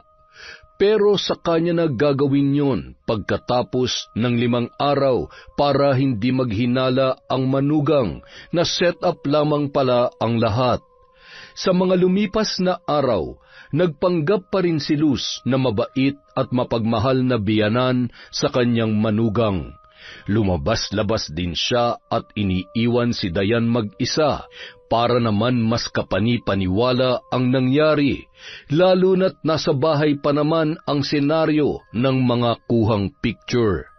Pagkalipas ng 5 araw, habang abala sa pagwawalis si Dayan ay bigla na lamang tumawag sa kanya si Joseph. Hindi pa man siya nakakapagsalita ay sinigaw-sigawan na siya ng lalaki sa kabilang linya. Paano mo nagawa sa akin to? Akala ko ba mahal mo ko? Pero bakit nagawa mo pa rin ako lokohin, ha? Ako lang pala yung binibilog mo. Alam mo ba, napakalungkot dito sa barko, pero tinitiis ko lahat para sa'yo. Love, anong nangyayari? Hindi kita maintindihan. Oo, malayo ako, pero hindi yun sapat na dahilan para makipagrelasyon ka sa iba. Ano bang pinagsasasabi mo? Wala akong ginagawa rito, maniwala ka. Hindi ko alam kung saan galing yung ibinibintang mo sa akin. Kaninang umaga, nakatanggap ako ng message sa isang lalaki sa Facebook. May sinend siya sa akin ng mga picture at ang linaw-linaw na mukha niyong dalawa. Kaya huwag ka na magsinungaling pa. May ebidensya ako. Joseph naman, maniwala ka, wala akong alam dyan. Sa katunayan nga, lagi lang ako nasa bahay eh. Hindi ako maalis at nakikipagkita sa kung sino man. Kaya huwag mo akong pagbintangan sa mga bagay na hindi ko naman ginawa. Yun na nga eh. Hindi ka nga umaalis sa bahay. Kasi yung lalaki mo mismo ang pumupunta dyan. O eto, na-forward ko na sa yung pictures. Tingnan natin kung makapagsinungaling ka pa. Diyos ko, mukha ko to pero hindi ko maalala kung kailan to nangyari at higit sa lahat, hindi ko kilala ang lalaking yan. Joseph, love, please, maniwala ka, wala akong alam dito. Tama pala si Mama. Binibilog mo lang ang ulo ko. Ang sakit. Ang sakit-sakit na yan. Hindi ko nga alam to. Maniwala ka naman sa akin, love. Marami pa sanang sasabihin si Dayan, pero binabana ng kanyang asawa ang tawag. Sa pagkakataong yun, napaupo na lamang siya sa sahig at humagulhol. Paulit-ulit niyang tinitingnan ang mga larawan. Siya talaga ang babae roon at nasa mismong kwarto pa nila. Pero ang hindi maintindihan ng babae ay kung bakit wala siyang maalala. Hindi niya matandaan kung paano nangyari ang lahat. Makalipas ang ilang oras, dumating na ang kanyang biyanan. Magsusumbong na sana siya, kaso bigla na lamang hinablot ng matanda ang kanyang buhok at pinagsasampal ang kanyang manugang. Aray ma, bitawan niyo ako, masakit po! Wala ka talagang hiya. Tanggap na sana kita eh. Pinatunayan mo pa na totoo mga binibintang ko sa iyo dati. Kung tungkol to sa mga picture, hindi ko po alam yon, maniwala kayo, ma. Nakakahiya ka. Dito niyo pa talaga ginagawa ang kalaswaan niyo ng lalaking yon. Ito ang tandaan mo. Simula bukas, dapat hindi ko na makita yung pagmumukha mo. Nakakadiri ka. Ma, parang awa niyo na. Wala akong mapupuntahan. At saka, maniwala po kayo. Hindi ko magagawang lokohin ang anak ninyo. Mahal na mahal ko po si Joseph, ma. Tumigil ka na sa mga kasinungalingan mo. Mas lalo mo akong ginagalit. Itong dapat sa'yo. Aray, tigilan niyo na po ang pagsipa niyo sa akin. Ang sakit po ng tiyan ko. Parang awa niyo na, ma.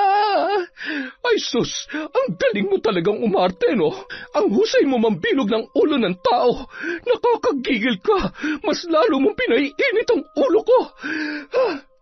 Dapat, pagbalik ko, wala ka na sa pamamahay na ito. Pag nakita pa kita, mas lalong magiging imperno ang buhay mo. Magmamakaawa pa sana si Dayan, kaso ay tinalikuran na siya ng matanda. Nagmamadali na lang siyang tumayo at nagpunta sa kanyang kwarto. Kumuha siya ng backpack at inilagay doon ang kanyang mahalagang gamit. Napagdesisyonan na lamang niyang umalis at baka mas lalo pang magalit at saktan siya ng kanyang biyanan. Nang lalabas na sana ay napahinto siya at napatingin sa ilalim ng kama. Kinuha niya ang isang kahon doon at binitbit. Napatingin naman si Dayan sa pendant ng kwintas na susi sa nakakandadong kahon at dahan-dahang naglakad palabas. Hindi naman niya mapigilan na mamilipit dahil sa sakit ng tiyan, pero tiniis niya na lamang yun. Habang naghihintay ng masasakyan ay nakita niya si William. Nag-usisa ang lalaki kaya sinabi niya ang lahat ng nangyari. Hindi ito naniwala at nagbiro pa.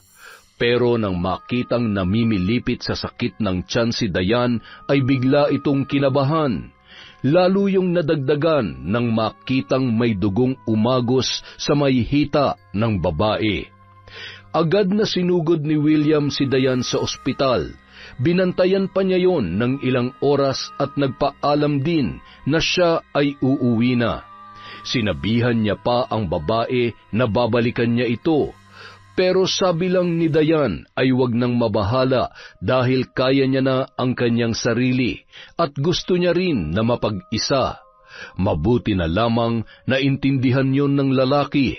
Hindi na namilit pa si William at sinabihan na lamang si Dayan na tawagan siya kung magkakaroon ng problema o kung may kailangan.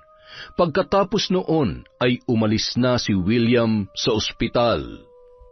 Makalipas ang ilang minuto, dumating ang doktor at masayang ibinalita sa babae na ligtas ang bata sa kanyang sinapupunan. Sinabihan din siya na kailangan niya ng bed rest lalo na't maselan ang kanyang pagbubuntis. Hindi siya makapaniwala na 2 buwan na siyang buntis. Magkakaroon na sila ng baby ng kanyang pinakamamahal na asawa. Sa pagkakataong yun, ilang ulit niyang tinawagan si Joseph para ibalita sana ang tungkol sa kanyang pagbubuntis. Kaso hindi yun sinasagot ng lalaki. Sa halip ay pinapatayan siya ng telepono. Kinabukasan, pinayagan na ng doktor na makauwi si Dayan. Habang paika-ikang naglalakad palabas ang babae, ay paulit-ulit niyang tinitingnan ang lalaki sa picture. Kahit anong pilit niyang alalahanin, ay hindi talaga niya kilala ang lalaking yun. Dahil sa sobrang tutok sa cellphone, ay nabangga ni Dayan ang kanyang nakasalubong. Ay hala, sorry po. Hindi ko po sinasadya. Okay lang po ba kayo? Ayos lang ako. Sa susunod, huwag kang mag-cellphone pag... Pag ano po? Ay, hala, wait. Pamilyar po kayo. Pasensya na, nagmamadali ako, ma'am. Maiwan na kita. Teka, saglit. Sisigaw ako rito kapag umalis ka. Nagmamadali talaga ako. Hinihintay na ako ng asawa at anak ko, kaya pasensya ka na. Sandali lang sabi eh. Iniiwasan mo ba ako? Anong pinagsasabi mo? Hindi kita kilala, ma'am. Hindi rin kita kilala, pero please, pwede ba kitang makausap sandali? Hindi po. Kailangan ko nang umalis. Paraanin niyo ako. Ikaw to, di ba? Hindi ako yan. Pwede ba? Huwag kang umarang sa daraanan ko. Hindi mo pa nga tinitingnan yung picture eh, kaya sige na. Umamin ka na. Ikaw ba to? Nakikiusap ako sa'yo. Hirap na ako.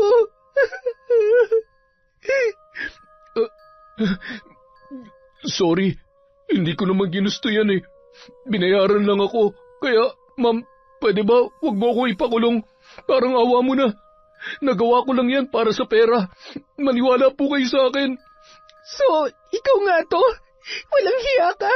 Sinira mo ang relasyon namin ng asawa ko. Sino nagbayad sa'yo para gawin to, ha? Alam mo bang muntik pa malaglag ang baby namin sa pinagagawa nyo? Mga hayop kayo! Hindi ko talaga ginusto yun. Nagawa ko lang yun para sa may sakit kong anak. Ang dami-dami na kasi naming utang at ang laki-laki na ng bill namin dito sa ospital eh. Kaya, nung inalok ako ng 100,000 ni Ma'am Luz, tinanggap ko na. Labag man sa kalooban ko pero para sa pera nagawa ko. Kaya ma'am, parang awa mo na. Huwag mo ko ipapakulong. Ano? Si Mama nag-utos sa'yo? Walang hiya. Pinlano niya palang lahat ng ito. Akala ko nagbago na siya. Inuto niya lang pala ako. Ang tanga-tanga ko. Bakit ba naniwala ako sa kanya? Magbabayad siya. Magbabayad kayo sa ginawa niyo sa akin. Ma'am, kailangan ako ng asawa at anak ko. Pero hindi ko kayo ginalaw. Picture lang yun. Pangako. Oo, may pera ka na para sa anak mo may sakit. Pero hindi ka ba nakukonsensya na nakuha mo yun sa masamang paraan? Ha? Muntik pa mawala ang baby ko sa lecheng plano niyong yan. Matapos sabihin yon ni Dayan, ay iniwan na siya ni Rudy na lumuluhod pa at nagmamakaawang wag ipakulong. Agad naman naghanap ang babae ng matutuluyan. Mabuti na lang may nakita siyang paupahan. Gabi na nang siya'y makarating doon. Nagpahinga lang siya saglit at ilang minuto ay binuksan ang nakakandadong kahon, gamit ang susing palawit ng kanyang kwintas. Ang laman noon ay ang mga gamit sa pambabarang na ipinamana sa kanya ng kanyang lola bago yun namatay. Kinuha niya ang mga yun at dahan-dahang inilabas. Nagsindi ang babae ng 3 itim na kandila habang dahan-dahang binubuklat ang lumang aklat na may punit-punit na pahina. Nakasulat sa wikang hindi halos mabasa. Isa itong lumang ritual para sa mga nilapastangan, sa mga ginipit at sa mga kailangang maningil. Sa kanyang harapan, nakalatag ang isang lumang family picture ng kanyang asawa. Kinuha niya yon sa lumang wallet ni Joseph. Pinunit niya ang bahagi kung saan naroon ang muka ni Luz, ang matandang babae na nagmalupit sa kanya. Ipinatong niya ang litrato ng biyanan sa gitna ng platitong itim. Binudburan ng abo ng nasunog na dahon ng kamangyan, pulbos na galing sa pinatuyong alitaptap at alkitran, tsaka pinalibutan ng sinulid na pula at itim. Isa-isang nagliyab ang kandila habang binibigkas niya ang orasyon ng paulit-ulit. Samantala, nagising si Luz dulot ng biglaang pagsakit ng kanyang batok. Parang may mainit na tumulo doon. Agad naman siyang napabalikwas ng bangon at napatingin sa salamin. Nakita niya na parang may mga pantal o mga pigsa na nagsisilabasan sa kanyang katawan. Napansin niya rin na maraming galos ang kanyang binti. Nagulat siya at inaalala kung ano ang nangyari, kung bakit siya nagkaroon noon. Ilang saglit lamang ay napaungol siya nang biglang maramdaman na parang may tumutusok na mainit na bagay sa kanyang singit. Napaupo ang matanda at halos hindi na maigalaw ang katawan dala ng sobrang sakit at kati. Hirap man ay kinuha niya ang kanyang cellphone at nagmamadaling tinawagan ang kanyang asawa. Hello, Luz. Napatawag ka. 11:00 na ng gabi May problema ba dyan? Tulungan mo ako, Bobby. Puntahan mo ako rito. Ngayon din. Ha? Bakit? Ano nangyayari sa'yo? Ang sakit ng katawan ko. Basta, dalihan mo na. Kailangan mo akong dalhin sa ospital. Teka lang. Hindi ako makakapunta dyan ngayon kasi yung sasakyan hiniram ng kapatid ko. Ay, nga pala, si Dayan. Nasaan ba? Wala siya rito. Basta, ipapaliwanag ko na lamang sa'yo. Dalihan mo na, mag-commute ka na lang. Sige. Papunta na ako dyan. Nang ibaba ni Bobby ang tawag, ay dahan-dahang tumayo si Luz. Namimilipit siya sa sakit ng katawan at pinilit na makalabas ng kwarto. Ilang hakbang pa lang ay napaupo na siya dahil sa pagkahilo. Wala pang ilang segundo ay sumargo mula sa kanyang bibig ang matinding suka. Lumabas doon ang maiitim na langgam, ipis at uod. Gumagapang at halatang buhay na buhay. Natakot ang babae at agad na nagsisigaw ng tulong. Walang tigil ang paglabas ng insekto na mas lalong ikinatakot ng matanda. Makalipas ang kalahating oras, dumating na si Bobby na hingal dahil sa pagmamadali at nagulat siya nang makita ang kalagayan ng kanyang asawa. Luz, ano nangyari sa'yo? Teka, ano yan? Uod?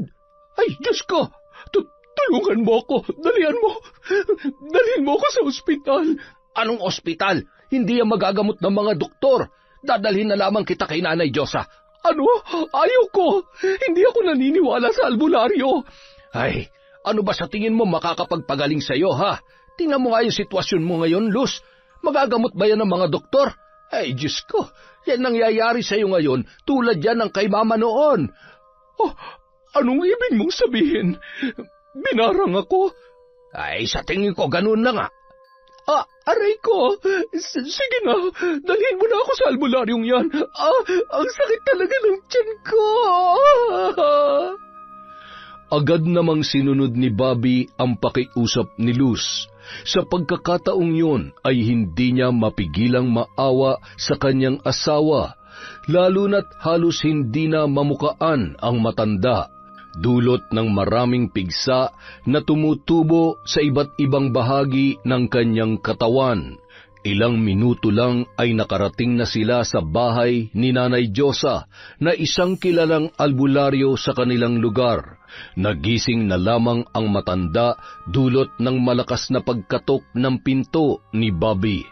Nang makita sila nito ay agad naman silang tinulungan at inalalayan pa si Luz na ihiga sa banig. Agad na pinahiran ng langis ang noo ng babae at nilagyan din ang kanyang tiyan ng isang halamang gamot na mainit-init pa. Nung mga oras na yon, nakatulog siya sa sobrang panghihina.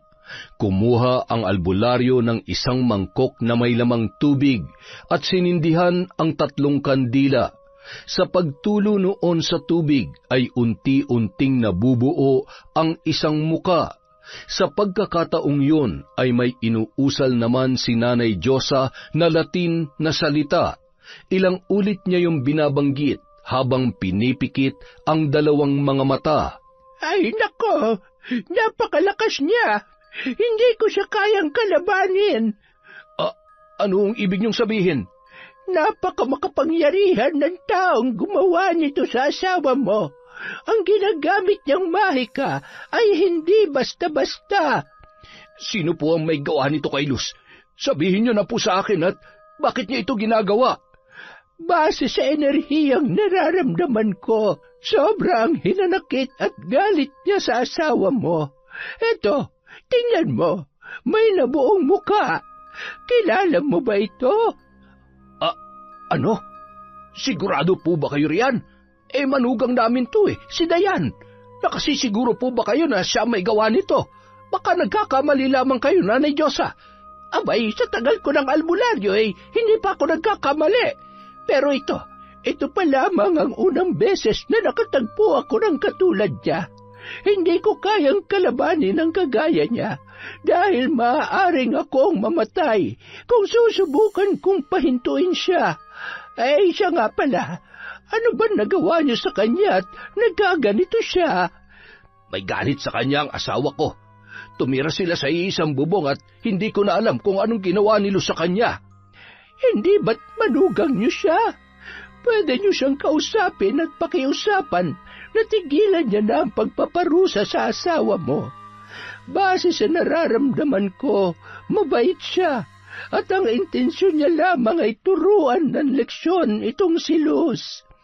Hindi niyo ba talaga kaya na kalabanin ang mahikang ginagamit niya? Pasensya ka na, pero kulang ang lakas ko para gawin yan. Ano na po ang gagawin namin? Tulad ng sinabi ko, hindi masama ang taong gumagawa nito. Maaari niyo siyang pakiusapan at humingi ng tawad sa mga kasalanang ginawa ng asawa mo. Hindi na umimik pa si Bobby at tinitigan na lamang ang asawang nakaratay sa banig. Samantala, habang nakatingin sa malakas na alon ay nakatanggap ng tawag si Joseph mula sa amang si Bobby. Ibinalita ng matanda sa kanya ang mga nangyayari. Nagtataka siya kung anong nagawa ng kanyang ina kay Dayan, kung bakit ganun na lang ang galit ng babae sa kanyang biyanan.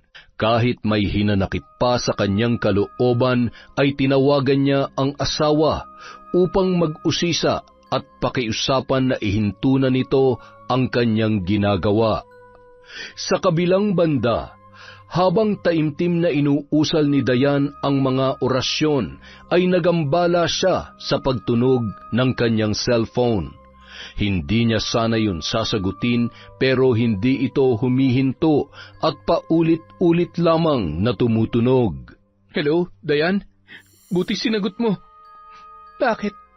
Anong kailangan mo? Akala ko, di ka magiging katulad ng lola mo. Akala ko tinapon mo na yung pinamana niya sa yung mga gamit niya sa pambabarang. Pero ano nangyayari, ha? Anong kasalanan ni Mama sa'yo para gawin mo yun sa kanya? Anong kasalanan niya? Malaki, Joseph. Siya ang dahilan kung bakit nagkasira tayo. Siya may pakana sa likod ng mga pictures na yon. Sinetap niya ako. Hindi lang yon. Muntik na mawala sa atin ang baby natin dahil sa pananakit niya sa akin. Ano? Ulitin mo nga mga sinabi mo. Ibig mo sabihin, buntis ka? Oo, 2 buwan na. Kung nagdududa ka kung sinong ama, handa akong ipa-DNA test to. Para mapatunayan sa'yo at sa mama mo na hindi ako nagloko at hindi totoo lahat ng binibintang niya sa akin. Hindi mo kailangan magpa-DNA test. Naniniwala ako sa'yo. Masaya ako malaman na magkakababy na tayo. Pero muntik na mawala ang anak natin dahil sa pinaggagawa ng mama mo. Hindi ko siya mapapatawad. Dayan, nakikiusap ako. Pag-usapan natin to ng mahinahon. Hindi mo kailangang gamitin yung mga mahika na yan para parusahan siya. Sige na, ako na nagmamakaawa sa'yo. Alam mo, mahal ko yung mama mo. Tinuring ko siyang tunay kong ina. Kahit hindi maganda yung pagtatrato niya sa akin, pero kailangan niya maranasan to, Joseph, para matuto at mapagtanto niya ang mga mali niyang nagawa. Please, love, ihinto mo na to. Hindi ikaw makakapagsabi niyan, Joseph, kundi siya. Tanging siya lang ang makakapagpahinto sa akin. Matapos sabihin yon ni Dayan, ay binabana niya ang cellphone at pinagpatuloy ang ritual. Kinaumagahan, napamulat ng mata si Luz at sumuka ng mapait na likido. Unti-unti naman niyang nararamdaman ang paghapdi ng kanyang labi na kahit humigop man ng sabaw ay hindi niya magawa dahil hindi niya na halos maibuka ang kanyang bibig. Ibinalita naman ni Bobby sa kanya ang napag-usapan ni na Joseph at Dayan. Yan na nga bang sinasabi ko sa iyo, Lucy? Hindi ba't binalaan na kita na huwag mong pagmamalupitan si Dayan? Kita mo ngayon ang sitwasyon mo. Yan ang resulta ng inggit at selos mo. Ano ka ba naman? Bakit mo nagagawa sa manugang mo yun, ha? Sobrang-sobra ka na talaga. Sasagot na sana si Luz, pero hindi niya na kayang ibuka ang kanyang bibig at halos wala na ring lumalabas na boses mula roon. Masakit ang katawan, dulot ng maraming pigsa at sugat, dahan-dahan siyang nagtalukbong ng kumot. Pumikit siya at doon umagos ang kanyang luha. Sa pagkakataong yun ay taimtim siyang nagdarasal na naway patawarin siya sa mga kasalanang nagawa niya at nagmamakaawa rin siyang ihintuna ng kanyang manugang ang pagpaparusa sa kanya.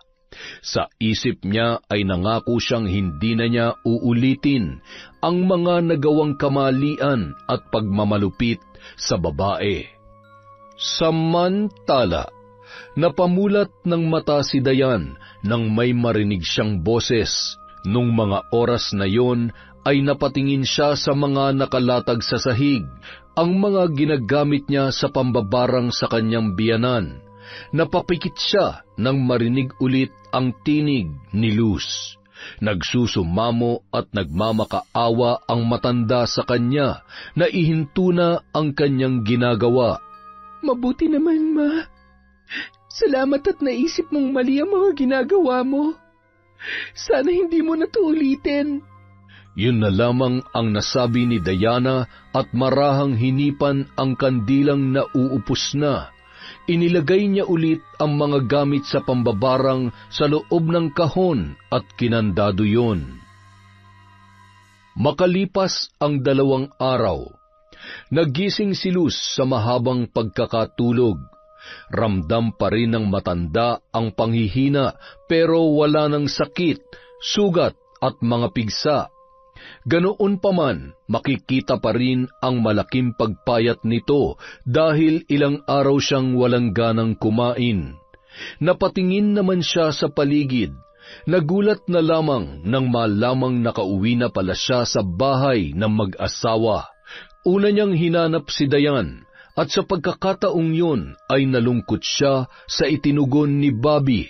Hindi kasi alam ng kanyang asawa kung nasaan ang kanilang manugang.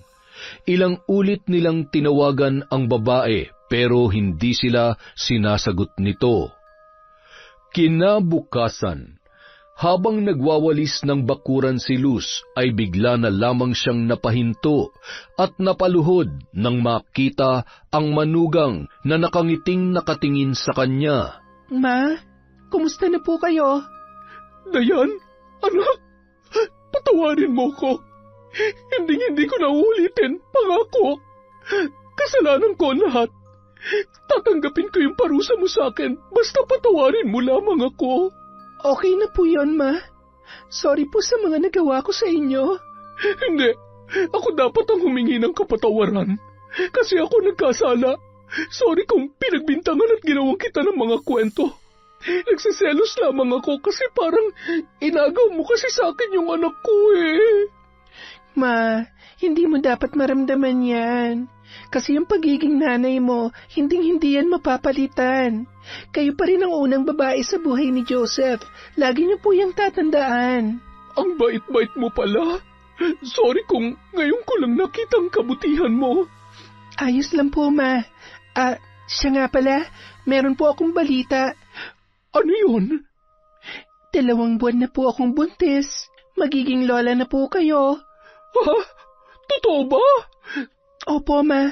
Huwag po kayo magduda kung kanino to kasi si Joseph lang ang tanging lalaki sa buhay ko. Hindi naman ako nag-iisip ng ganyan. Nagpapasalamat lang ako sa Diyos. Abay, totoo ba talaga? Naku, excited na akong makarga ang apo ko. Tumawa na lamang si Dayan sa reaksyon ng kanyang biyanan. Ibinalita naman yon ni Luz kay Bobby at sa pagkakataong yon ay parang nanalo sa loto ang dalawa. Sa mga sumunod na araw ay parang mamahaling bagay si Dayan dahil alagang-alaga siya ng kanyang mga biyanan. Nung araw ding yon, inilibing niya na sa likod ng kanilang bahay ang kahon na naglalaman ng mga gamit sa pambabarang. Nais niyang ibaon yun at kalimutan para hindi na magamit kailanman. Nagkaayos na sila ni Joseph at balak pa ng lalaki na pagbaba niya ng barko ay hindi na siya babalik pa at mamumuhay na lamang kasama ang mga mahal niya sa buhay, lalong-lalo na ang kanyang asawa at anak. Yon! Ganon pa rin. Isa na namang malupit na kwento mula sa kwentong Enteng. Napakaganda naman nun, happy ending tayo. Pinatawad si Luz ng kanyang manugang. At dahil absent tayo sa shoutout kahapon, meron tayo ngayon. Bawi-bawi lang, boys. Simulan natin kay Ednaline Tupas. Hi kay Idol Ashtin Olviga, kay Roslyn Jimenez. Hello po kay Corazon Clemente, kay Abel Hipolito, kay Virginia Venson, kay Jeneline Mix Vlog. Hi kay Jocelyn Dordas from Patrick Dordas. Hello po kay Virginia Belay. Shout out kay Lucila Lucero, kay Christy Gaitan. Hi kay Lady Dam. Sa Alajid family from Kalampanog Channel. Hi kay Missy Trota. Hello po sa Flores and Naong family. Hi kay Raquel Zalameda. Shout out kay Lorenzo Nabulayan from Queen Jenny. Hi po kay Jing Wang. Hello kay Andrea Novello, kay Eurasia Berto, kay Anne Mary Danya from Qatar.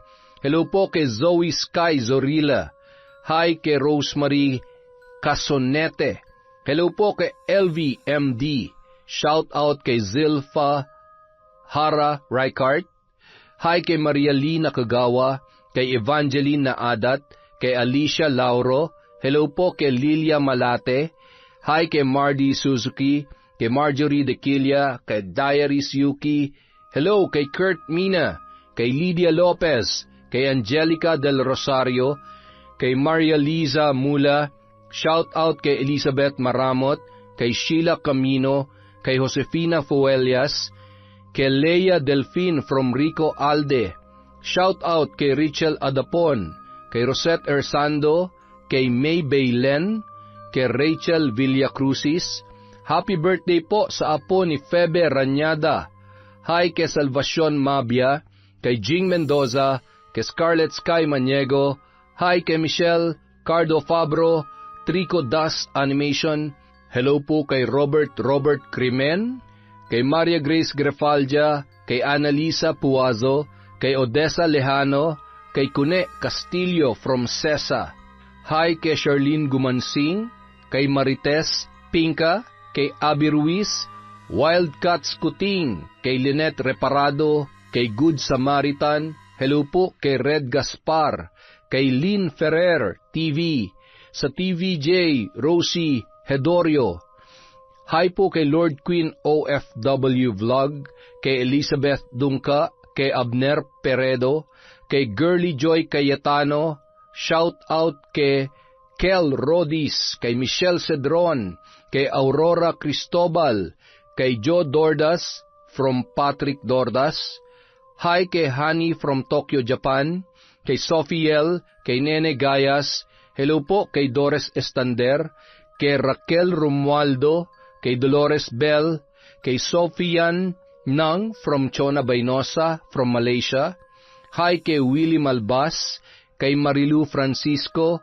Hello po kay Merly Patalia, kay Shauma TV, kay Ruth Ann Migano. Shout out kay Jackie Ram, kay Merly Kidian. Sa Alahids family from Jenaline Rodrigo, kay Rosalina Bugayong, kay Leonora Ventura from QC, Lovely Poras from Diaries Yuki, kay Edgar Francisco, kay Jefferson Hapson, kay Elizabeth Maramot, kay Sang O, hello po kay Precious Lintawo, kay Arlene Torquiza, kay Kiarsa, kay Emily Cosino, kay Merly Pura, sa De Jesus at Manalang family from Amelie Manalang, kay Kylor Draboy, kay Reyna Glenn Panayas, hello po kay Erica Hesmel, kay Manchi Liaser, kay Agatha Maganda, hello po sa Cabral, Anilio, Rosales, Perez, Bibale, Baby Cabral from Estela da Silva. Hello po kay Wayne Cariaga, kay Eliza Felias, kay Nena Dayuno. Shout out kay Arnel Claridad, sa Arteaga family from Diana Arteaga, kay Marian de la Fuente, kay Rudy Malinaw. Hello po kay Dorena Ray, kay Kim Castillo from Fe Bukayan. Bangungot Diaries, hello po kay Mami from Doha, Qatar, kay Milrose Galvez, kay Rubina Andres, at kay Filipina Palsario. Sa mga hindi po na shoutout, marami pa po tayong videos. Maraming salamat po, mag-iingat po kayong lahat. Ingatan niyo po ang inyong kalusugan, ang inyong mga sarili, at syempre magdasal po tayo palagi. Maraming salamat po mula sa Kwentong Enteng.